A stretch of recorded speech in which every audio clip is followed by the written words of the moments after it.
my name is Henrik. I'm today going to show you how easy it is to use our offline programming system for painting robots. Thank you very much for watching. We start out here opening the software, and we see that the cell here is included. So this is your virtual robot cell. So that is actually a virtual twin of your physical robot line. The first thing we do is that we import a product. So I click this button here, Insert Workpiece. Very simple. I have, in this case, only one workpiece, so that's simple. I add this one, and it includes my my workpiece in this position here. So I want to see it more clearly, and I want to get a little bit closer to it, so I press on the camera here, on the focus. I could use also the F key on the keyboard, so that means now I get close to the part, and this is in focus. Now I have the product, which is imported in the coordinate system I have chosen. So I can select the product, and simply by pressing X, Y, Z, I can move it in X direction, Y direction, and Z direction. If I want to rotate, I can use A for rotation around X, B for rotation around Y, and C for rotation about Z, or Z as we say in Europe. So right now I know that this part is 800 millimeters long. This is something I can measure as well. I press the measuring button here, and I press here on the side. I press on the opposite side, and I get my distance between the points in, first of all, the absolute distance, and then the distance in X, in Y, and in Z. Now I know that I want to move, because I want to center this one to the middle. So I know that I want to move it by 400 millimeters. So I can select, for example, 100. I press, in this case, -X, 1, 2, 3, 4. And let's say I want to lower it by 500 millimeters. 1, 2, 3, 4 by Z. And I want to center it also, so it's in the middle. So I move it in the Y direction, 1, 2. I know that it's 200 millimeters. Oh, sorry. I know that it's 300 millimeters deep, so I put it here in the middle. Then I can include my hooks. So I can here I can insert hooks by the insert button. Insert hook. Now I lowered 500 millimeters, so I'll specify the length to 500 like this. And now I specified the length, and I have this hook 500 millimeters long. So I import this one, and there's a small trick. The hook is hidden. The hook is hidden in the middle here because that's on the Z-axis. So I just move the hook by the 100 millimeters at the time. So here we got it. I reduce the distance that I move it a little bit further ahead in the X direction. Like this is where I want it. And I lower it. Now I can choose again a little bit higher distance. So I make it go down.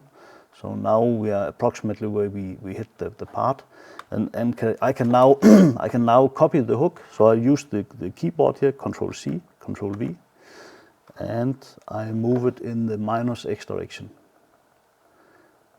So I have the opposite side hook like this. I know that it's not completely well configured, but I do not want to take your time showing how we position it in detail. So it nearly fits. I can adjust my part a little bit, lowering a little bit here in -Z. So we have now the hook fits to the surface of the product. Good, so now we have the product inside our virtual robot booth, and we can easily maneuver around the booth. We can see it from different sides just by using the mouse. We can use the focus function to focus on a specific point, and then we'll rotate around this point, zoom in, zoom out. And we can add different views,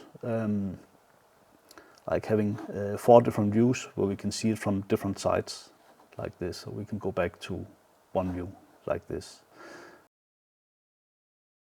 And we have now imported a product and a couple of hooks, which is quite easy in our system. And now we will show you how to create a program for this one. So the first thing I'll do is that I will use my click function here, and I will insert the first path. So the first path I want to place, I can say, near to the hooks right here. And I click close to the corner, not directly at the corner, but close to the corner, like this. And I click on the opposite side. Actually, I would like to lock the direction, so I keep the same distance in the Y. I keep a straight line in the Y, or in the, which is not moving in the Y direction, like this. Now I've imported my first path, and a path, as you can see, I clicked on the corner and automatically it inserts a gone on position, which is the green one, and a starting target, which is the white one. And the same in the end, it inserted automatically a gone off target just outside the corner and a ending point a little bit further away. So in that way, it switches on the paint before it reaches the surface and switches the paint off after it leaves the surface. Now I can click this and I can see the ghost pistol here, or the ghost paint gun, and I can rotate the gun. Here I set up to rotate by 1 degree. So I want to rotate so I get an angle where I can pass the hooks, like this. So now I have my first path. My path is seen in the view here, where I have all of my points, and I can see it clearly here on the window. So I can select the path here and deselect, and the same happens in the tree view. So now we created the first path, and I will show you how we copy this path in order not to create the same work once again. So first I will take the targets on the path. I take the first 2 targets here. I select these 2. I want to change the angle slightly before I copy it, so I angle it right now by 10 degrees to get a good starting angle. I do the same with the parts or the targets in the end. I select these 2 and I angle it again by 20 degrees. So now I select the path like this, and I use the normal Windows command, Ctrl+C, Ctrl+V, and I have a copied path, which I can now move. I can move it now in the Y direction. So now I have a second path. And this path I have here is a complete copy of the first one, so it moves from the left to the right, and then it runs back and moves from the left to the right. But I want to turn it around, so I reverse the path, the second path, just by clicking one button here. And now I have a path coming from left to right, going into the second path, running from the right to the left, being a lot more optimal.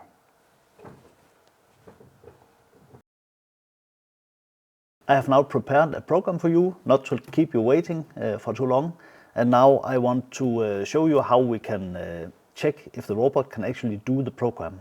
So now I have the paths included here for this product on the front side, or the right side, the top and the left side, and on the front of the box. So now we click on simulate like this, and we see the green signs. Yeah, we actually see a red minus sign, which means we cannot execute the program completely. But we see most of them are green. Then we get to the point where we have the error, and we don't need to go through the entire program. We can just click on this point where we have the problem, and we right click on it, and we can show the simulation step. When we show the simulation step, then the robot will be in exactly this position where we have the problem. We can also have a look in the property window, and we see here for this point, the problem is that the robot is in a singularity.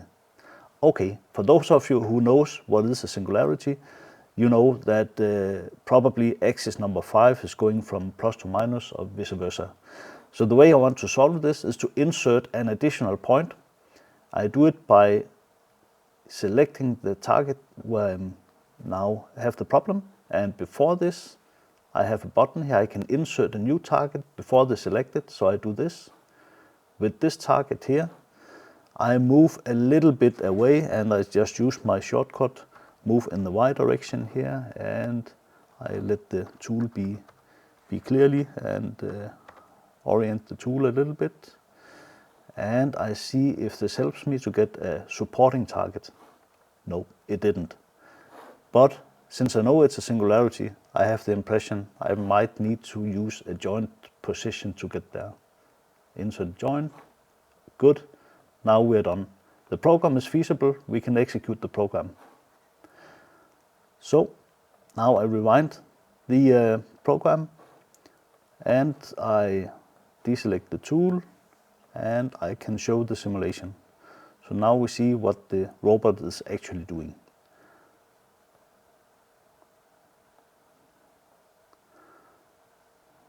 So he is now painting. We see the simulation. So we see now exactly what the physical robot would do when we release the program to the robot.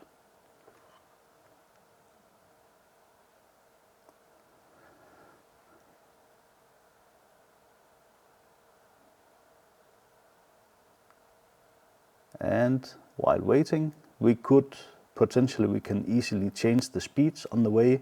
We can check the paint simulation if we get the coverage that we want. And we can see how much paint is consumed during the program, like this. So now I showed you how easy it is to create a program using our Inropa Programmer. With this software, you're also able to minimize the consumption of paint using the useful tools for checking how much paint you consume on each program. You're able to simulate the paint layer thickness. You're able to use the program for any robot brand that you would like. And we would be very happy to show you how it works in more detail. Please contact us. You can see the contact information on our webpage. Thank you very much.